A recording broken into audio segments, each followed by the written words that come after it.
you say is your vision for Experior moving on to the next 10 years? Next 10 years is a difficult one for me to answer because I always have my goals set at certain big dates. And my next big date is 2030.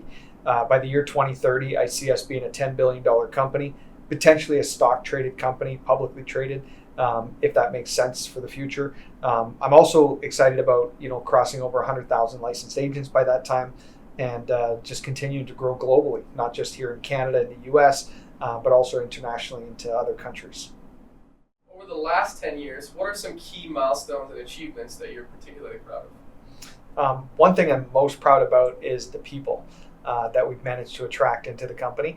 I was asked the other day, what are a similar question to what you just asked, some of these monumental moments that took place, and I think it was people. It was the FML team. It was the Legacy Builder team when they came over. It was the Rios team when they came over, and so many teams that I'm leaving out. Not that I want to leave out any team names, but Rainmakers. I could go on and on.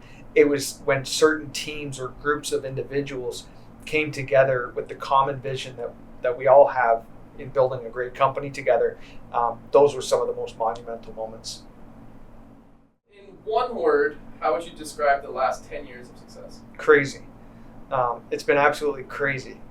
Ups and downs, and like I never knew what it would take. I just knew that if I kept taking one step forward, that we'd find the answers. When we ventured into the U.S., we had no idea what we were getting into. We didn't even know the name of an insurance company in the U.S. other than the ones that also did business in Canada. So it was such a foreign territory to us, literally. And we just never knew what was ahead of us, but we knew that if we kept taking a step forward, we would know what we needed to know when we needed to know it, as the great Frank DeLeo always says. Obviously, in this business, you've heard a lot of stories from families or agents or even staff over the past 10 years. What are some of those, how have those stories moved you and kind of inspired you to keep going? It's why I do what I do. It's way past the money for me now. Don't get me wrong, I love the toys, I love what we can do and the luxuries that we get to enjoy. But when you get to hear a guy that was struggling financially when you met him call you up and say, hey, I just bought that Maserati. When you hear of this guy that, Tyrone, one of our guys that heard gunshots in his backyard and said, I need to get my family out of this situation. Now he has a beautiful home in Woodstock. When I hear about these types of things, people that have come from, struggles really, and to be able to achieve some of their wildest dreams is just the coolest thing ever. You kind of touched on this earlier, just right now, but so what would you say is your motivation to keep building Experior? Just keep changing lives. If we can just keep making a difference in people's lives, I think that's so cool. It's like when you have kids, you want to see your kids do better than you did. I want to see people do better than me. I mean that. I think that it's remarkable to know that it's not because of me that they succeeded, but knowing that I played a small part in that, it just gives me a lot of satisfaction. If you were to start over building Experior today, what would you do different this time? I wouldn't start it over. I would try and find someone that already built it, and I would join them. But to answer the question, if I was 34 years old again and started over 10 years ago, I think I wouldn't have burnt as many bridges.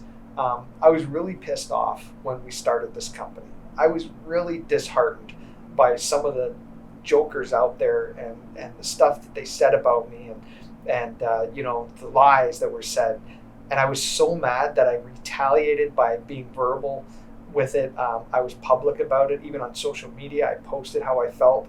I wish I didn't do that. I feel like I burned some bridges of maybe some people that were stuck in a bubble or maybe brainwashed to believe a certain thing, that had I have not burnt those bridges, they might have been successful folks working with us one day. So not burning bridges, I think, would be the one thing that I would take back. What would you say have made these last 10 years of Experior a decade of distinction for you? I think what we've done is we've created something in the marketplace that doesn't exist. People still don't know what to call us. I tell people it's simple. It's a tribrid. We took the best of three models in the industry. We put it together. It's a tribrid. But people are like, I don't know what they are. Are they an MGA, an IMO? Are they an MLM? Are they a career shop? What are they? It's like I already told you what we are. We're a combination of all three. We took the best of the best from three different models, put it into one. Why hasn't it been done before? I don't know. It wasn't rocket science for my wife and I. We just said if we're agents, and we were, what would we want a company to look for? And that it looked like. And that's what we designed it to be. Exactly what we would want in a company. How would you say you kind of mold and shape the staff here at Experior to kind of succeed in this environment? So I don't do any of that. I leave that to Leanne because I'm not a good manager. I'm a great leader. I'm a terrible manager. So Leanne is great with the staff and working with the head office team. One thing I can say is I'm very proud of our staff because I know that they work hard. They've got their own goals and things that they have to do. But every time that they're coming to work each and every day, what they're doing is they're supporting the agents of Experior that are out there doing the hard work on the ground. So I appreciate what they do.